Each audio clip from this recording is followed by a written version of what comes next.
What's going on, everybody? Welcome back to the channel. So in today's video, I want to share with you guys something that I think a lot more people need to know, and that is that trading psychology is the most important thing in trading. I see so many people that focus more on strategy and price action and not psychology.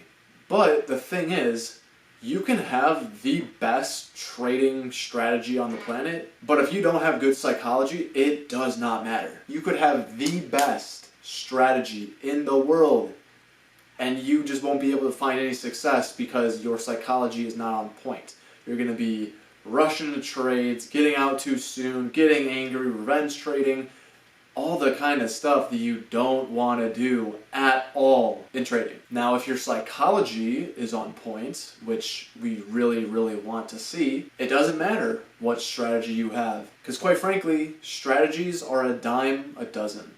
Whatever strategy you think is the end-all, be-all, the best strategy you've ever seen has already been tested and traded a million times through quant and supercomputers and all this kind of stuff, right? Strategies really are not that important. You can switch strategies as much as you want. The only thing that's actually going to make you successful is your trading psychology. And the thing is, you don't build any sort of good trading psychology by watching YouTube videos, by trading on demo and back testing, even by reading books. You don't actually learn and develop your trading psychology. It's like watching how to throw a football better, how to tackle better, but you don't actually do any tackling. It doesn't matter. It doesn't matter. You're not going to actually have success at whatever you're trying to do if you don't actually practice it. So I'm going to give you guys just a couple tips that I think will help with your trading psychology, but the thing that you have to do after you finish watching this video is you have to trade with live funds, and you have to practice the trading psychology tips that I give you guys. Because the only way that you can stop revenge trading is by being in that situation of being down $500 in 2 minutes, 2 minutes into the market open, and just sitting on your hands, closing the computer, and doing something else. You cannot do that time and time again with discipline and be able to trust yourself if you don't actually get into that situation and you don't repeat that exact situation multiple times and build muscle memory and repetition. So that is the most important thing that I want to tell you guys, because so many channels and so many traders out there just focus on price action and strategy and demo, backtesting and all this stuff. And guys, the only way to actually get good and hone in on your trading psychology is literally by practicing on a live account in the real market. So without further ado, let me give you guys some trading psychology tips. So my first tip is to celebrate and be happy with the small wins. I know that making 25 bucks, 50 bucks is not the most exciting thing, especially if you've already done it and you may have made way more than that. But just being green on the day, it's okay. At least you're not red. When I was beginning, if I just made 25 bucks, I was ecstatic. But then I made 100 and 200 and then 500 and then 1,000 and then 2,000 and 5,000.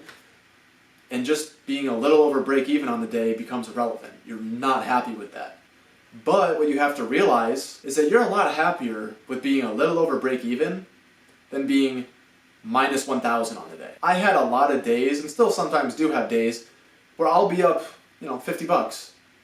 And I'll be like, you know what, I kind of want to make a little bit more.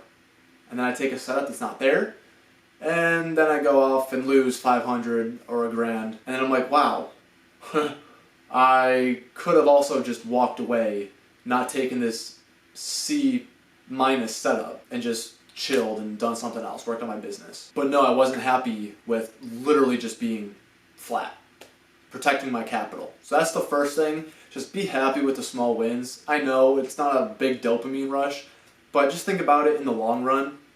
In 5 years, are you really going to care that on July 7th, you only made 25 bucks. No, because we all know in trading, the next day you can make 10 grand. So just be grateful for those profits. Now my next tip is don't be mad because you just lost a trade. Losing trades happen all the time and you should not be mad about that. So my next tip is to not be mad about losing trades. I know it might kind of suck to lose trades and to not be right, but the thing is, we're in this for the long run, okay?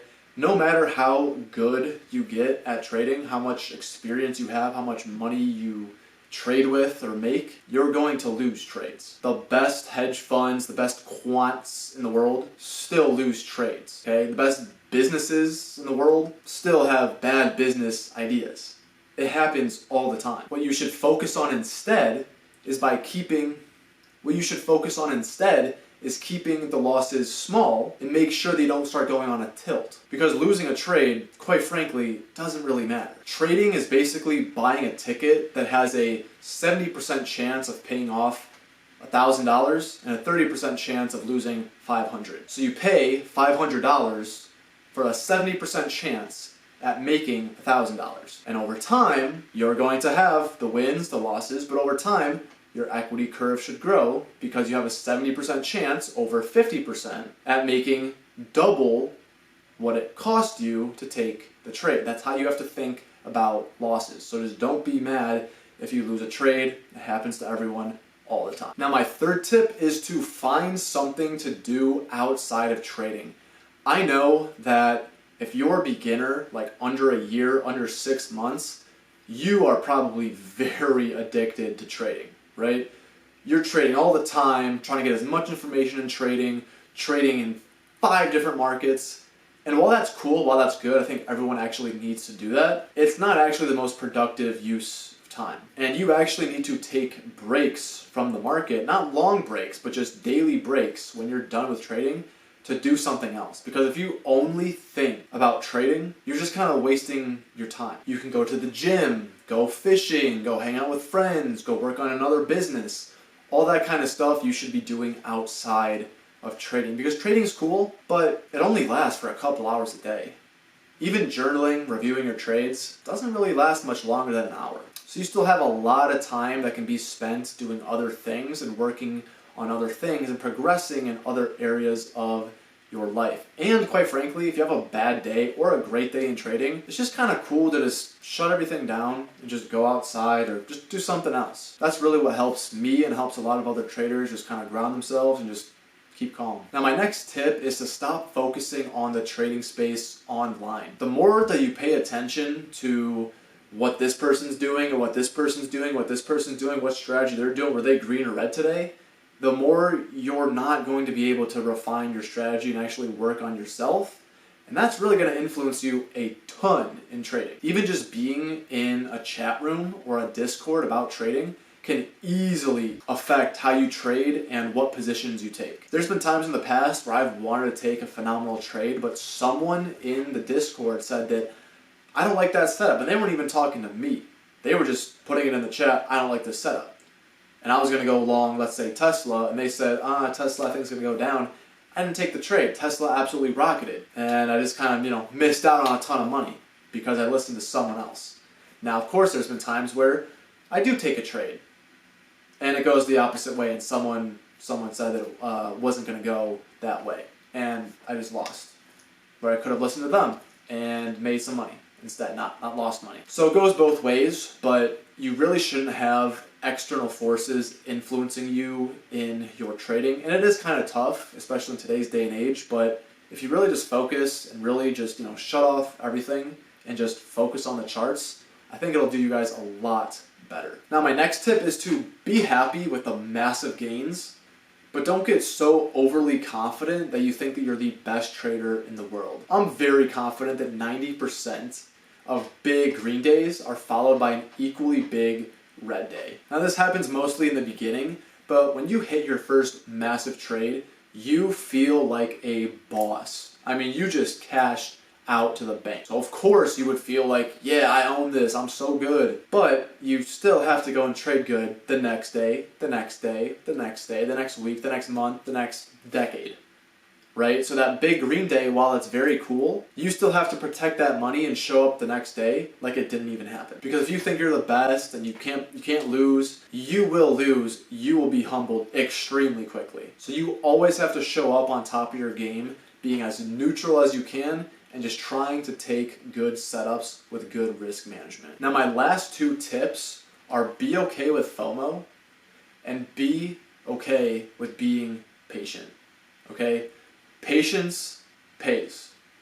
I'll repeat that. Patience pays. The best trades that I've had have been when I have waited the entire day for that instrument, that ticker, to go down and touch the area that I think it's going to go in reverse at. And then it does, and then I catch the entire upside because I was patient. I didn't get in when it was falling very sharply, trying to catch a falling knife and just get stopped out. So the more patient that you can be, the better that you are going to do. So the easiest way to tame FOMO and to not fear that you're going to miss out on a massive move is to think about what would happen if you took the opposite side of that trade. And instead of making a bunch of money, you're losing a bunch of money. In my opinion, that is the easiest way to tame FOMO because it happens all the time. Where instead of, oh man, I could have made so much money, I'm on the right side, I could have been on the right side of this trade, it's, wow, I'm happy I got out there because I would have gotten killed if I was still in. And trying to swing for the fences and take a really risky trade and make a bunch of money is easily as possible as doing the opposite and losing a bunch of money. And also realize that the stock market has been around for so long. Every single year there are massive plays. Every single month there are massive plays. The stock that went up 300% on the day, there's going to be a next one in the next month, guaranteed. In the next year, guaranteed. There's always crazy stuff happening in the market because psychology and just human nature never changes. With GME and AMC, you would have thought that a lot of people would have not touched the garbage stocks, right? They went up a ton, people lost a bunch of money. But guess what? Not even 6 months later, people right back to aping into stocks, YOLOing their whole account, going crazy, still losing a bunch of money. And that happens all the time and it will never change. So I hope you guys enjoyed this video. I really do think the psychology is the most important thing in trading. Now I want you guys to go and practice with real money in real trading scenarios these tips that I gave you guys, and hopefully you guys will see a little bit of an improvement. Now it won't happen overnight, most definitely not. You basically have to rework your entire brain because humans are not made to trade at all. That is why computers and robots and AIs can totally outperform humans every single time. Because they don't trade with emotion, they just trade with logic, which is what you need to do and what hopefully these tips will be able to do for you. And let me know in the comments what you struggle with as a trader, and I will be more than happy to help you. Or if you want, you can also just DM me on Instagram and I'll get back to you there as well. So thank you guys for watching this video, and I'll see you guys in the next one. Peace.